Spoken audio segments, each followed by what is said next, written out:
Welcome to Toffee Blue Opposition View. I'm Gerry. Yeah, as usual. So in preparation for Everton's big match against Crystal Palace this weekend, we had a conversation. I did. I had a conversation with Terence from Holmesdale Radio Podcast. So yeah, here's my conversation with Terence. Hope you enjoy it. Thanks a lot for being on the show, man. Appreciate it. No worries. Thanks for having me, Gerry. So I think we share a bit of a common bond this season. It's not been a kind time to us. So really quick, so you started off with De Boer as your manager. How do you think it went wrong for him? I think it went wrong in several areas. Firstly, he probably shouldn't have been employed as our manager in the first place. Crystal Palace, we are what we are. Specifically, a squad made up of players that like to hit on the counter-attack. And De Boer came in with all these ideas of turning us into Ajax or Barcelona or whatever you want, passing the ball around and moving and interchanging. And it all just happened too fast. He said that it would ease us into playing that style of football, but it wasn't. It was immediate. We went to 3 at the back straight away and got hammered on the opening day of the season against Huddersfield and just looked awful, uncomfortable. The players didn't seem to know what they were doing.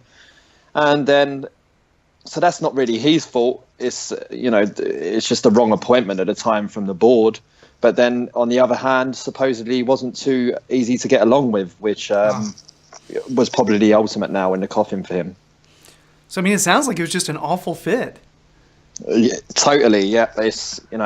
Roy Hodgson's a much better fit, but I think a lot of fans would have been disappointed if we employed Hodgson in the summer instead of De Boer. So it's kind of a lose-lose situation there for us. That's true. I mean, I know when we were interviewing De Boer last summer, he was Evertonians, a lot of them, their first choice.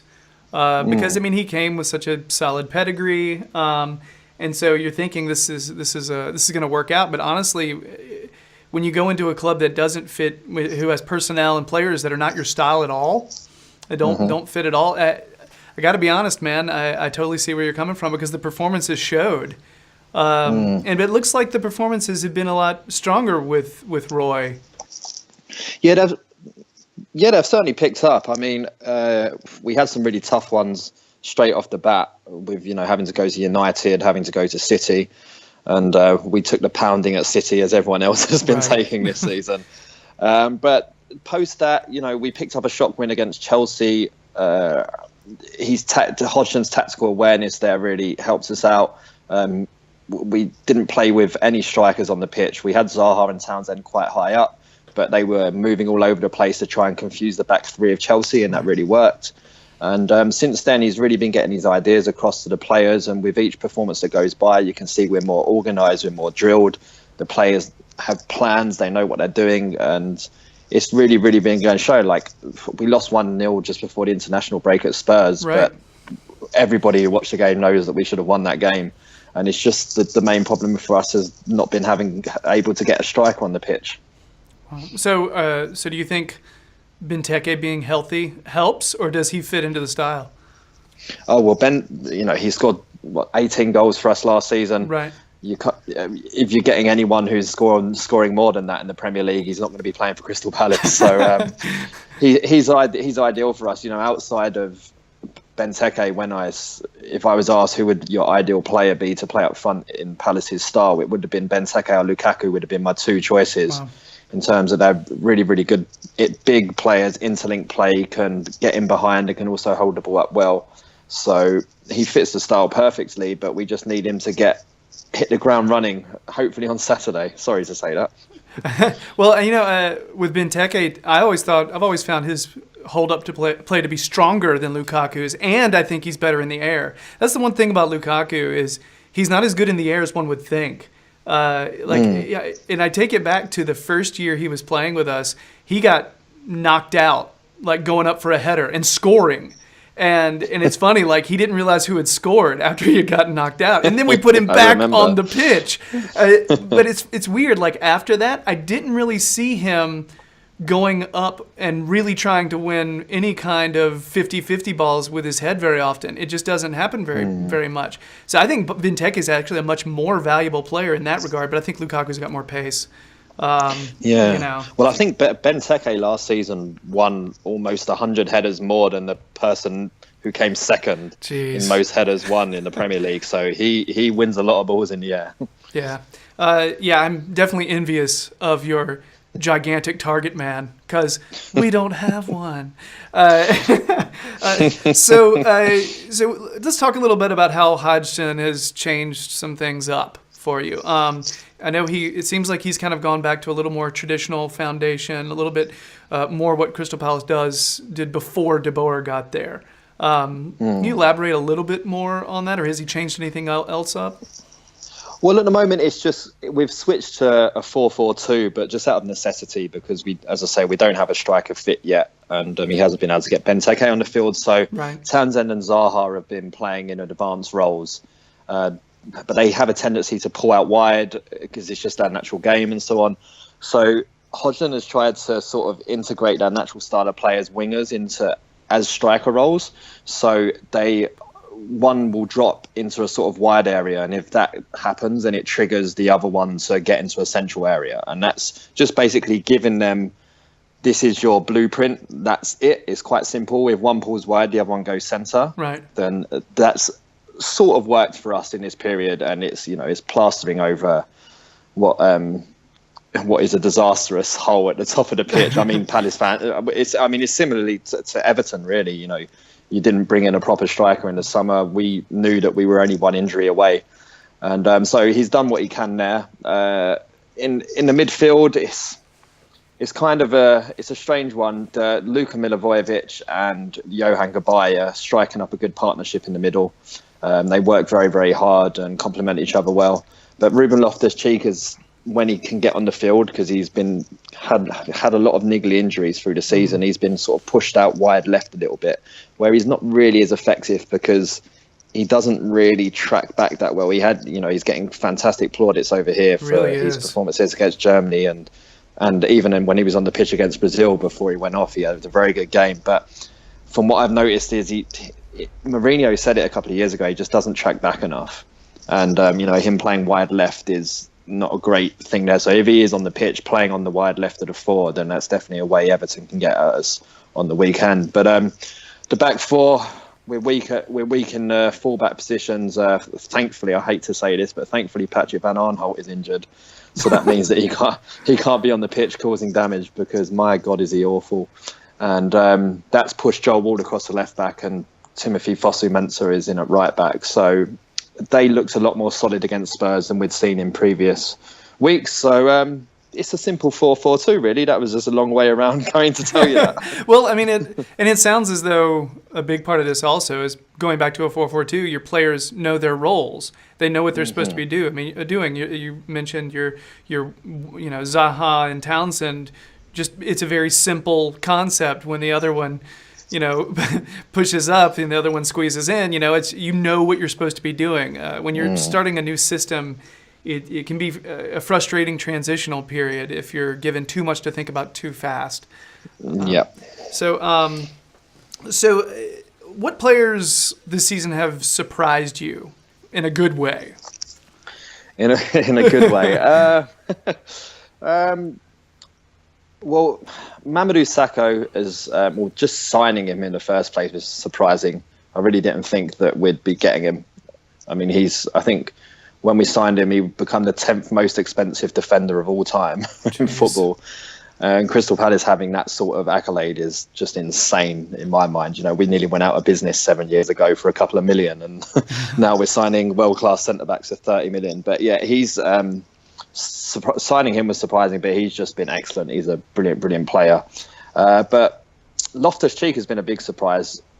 I've already talked about him before. I really didn't expect he was going to come and be as good as he was. You always, when you get players on loan from other clubs, you're always thinking if he's already 21, 22, why isn't he already in the starting 11 there, or at least pushing for it and so on.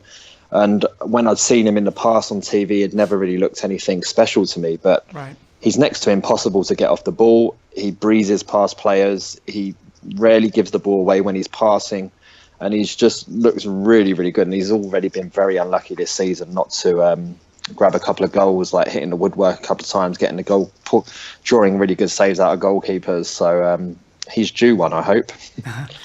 As well as, as talented as he's seeming, you have to sort of be asking yourself the question, at the end of the season, any chance of him coming back, because he's on loan, right, from Chelsea?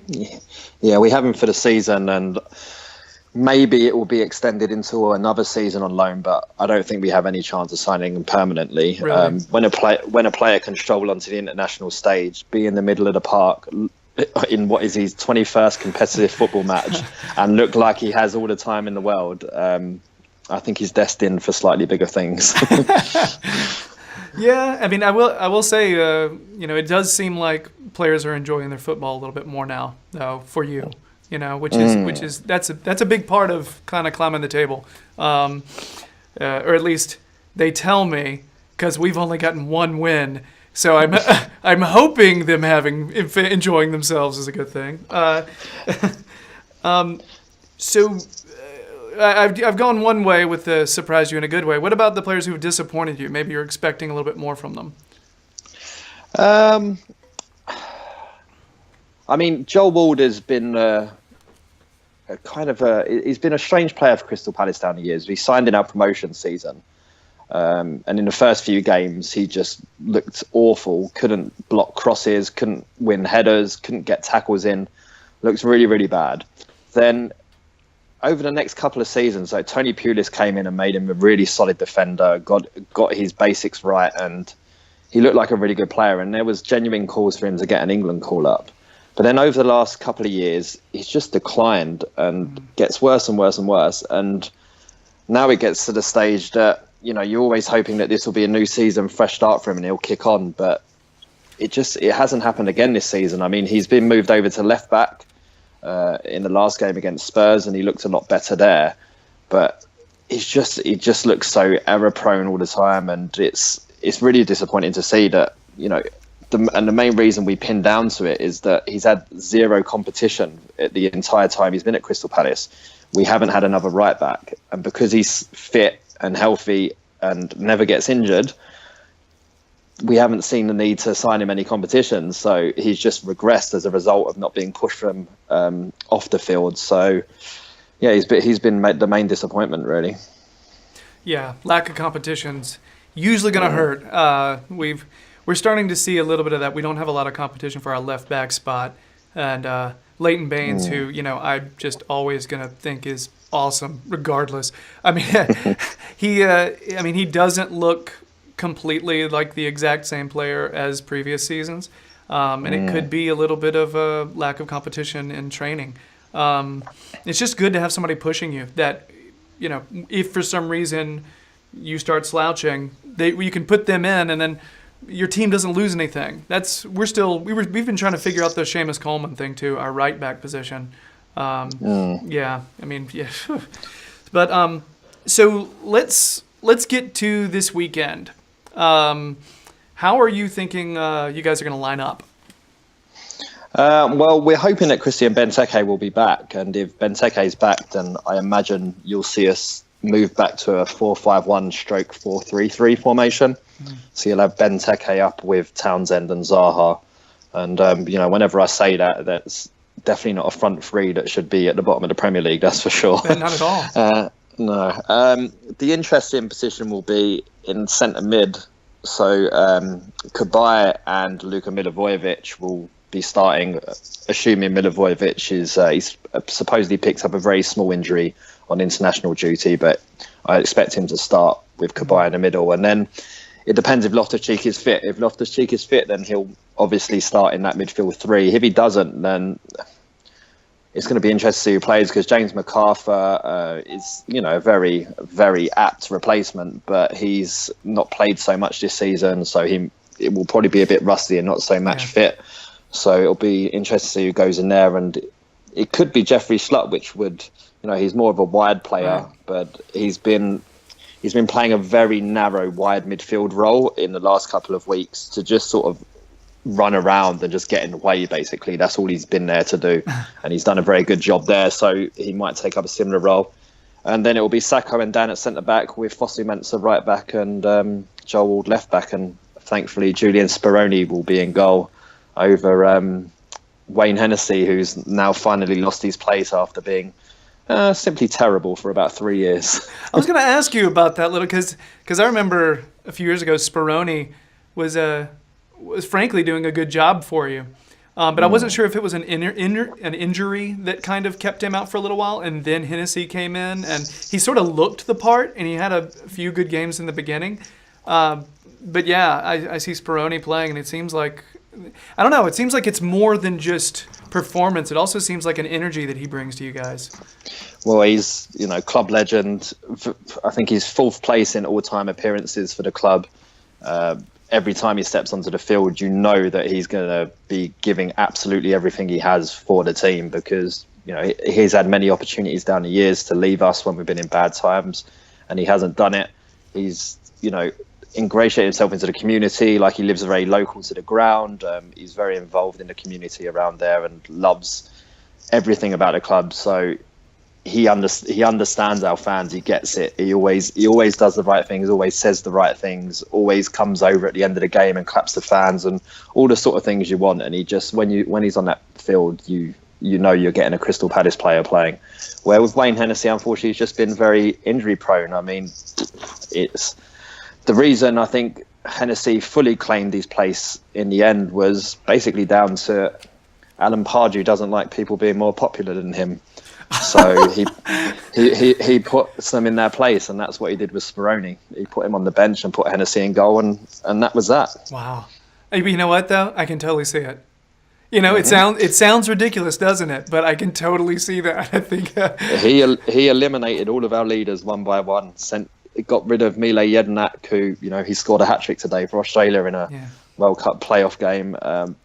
He got rid of all of the characters who he perceived to take away his role as the man at the club. So he did a lot of damage to us, Pardew, but I'm not going to go into that. I was going to say, we might be here for another half hour, frankly, it sounds like.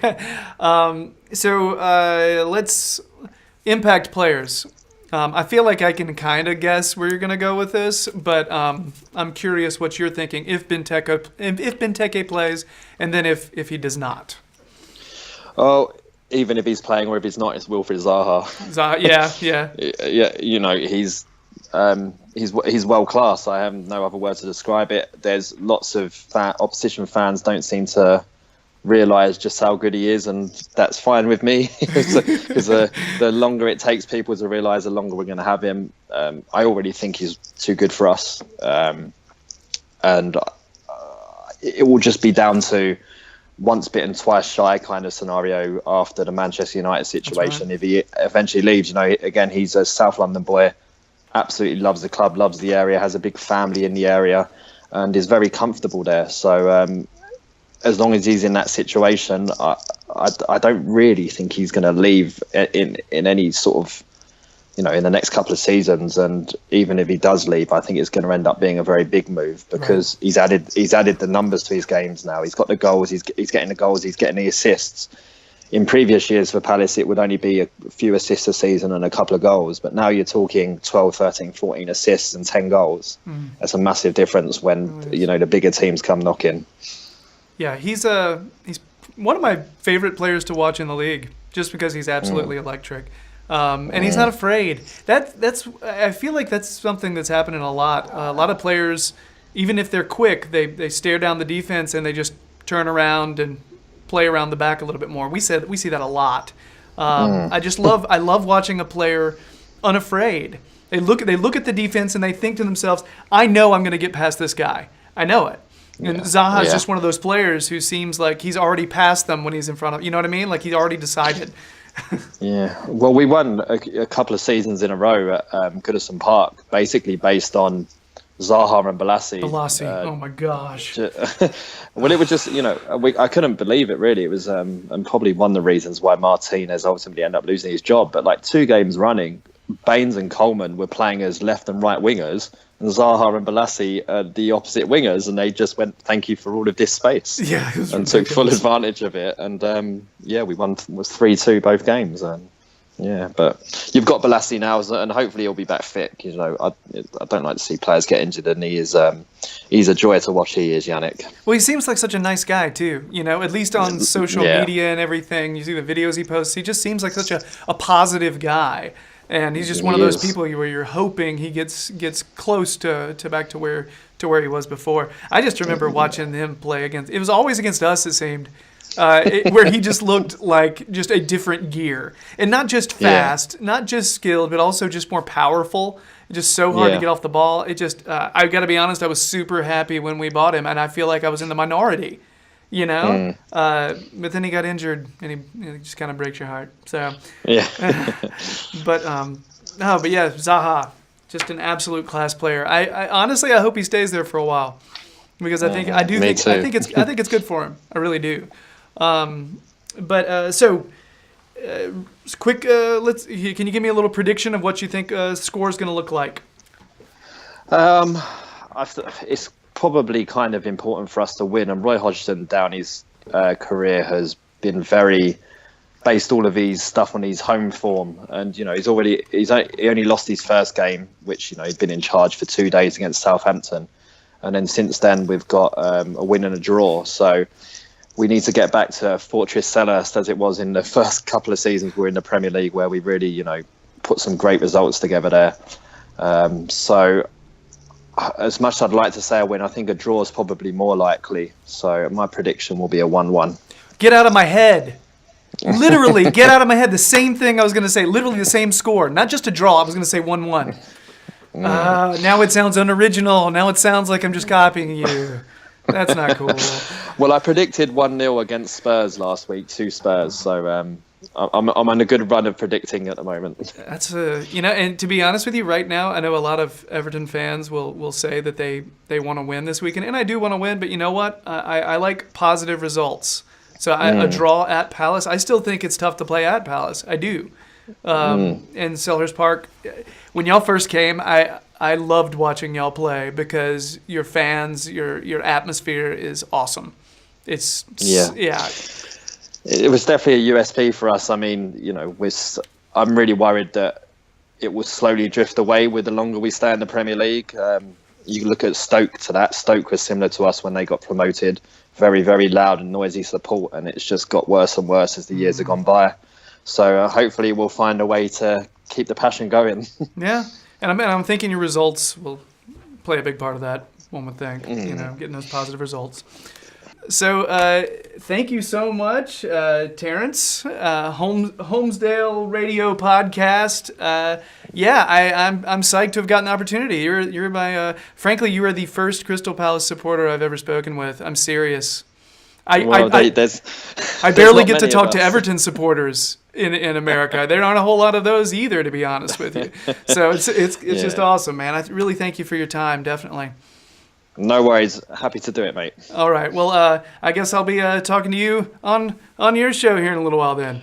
You will do indeed. All right. Thanks a lot. So that was my conversation with Terence from Holmesdale Radio Podcast. So anyway, that's it. If you could do us a favor and please subscribe to our channel, that would be wonderful. If you're digging the videos, leave a comment. Do you have any questions? Do you have any opinions about the Everton Palace game this weekend? It'd be great to hear from you. All right. I guess that's it. Thanks so much, and I'll see you next time. Bye-bye.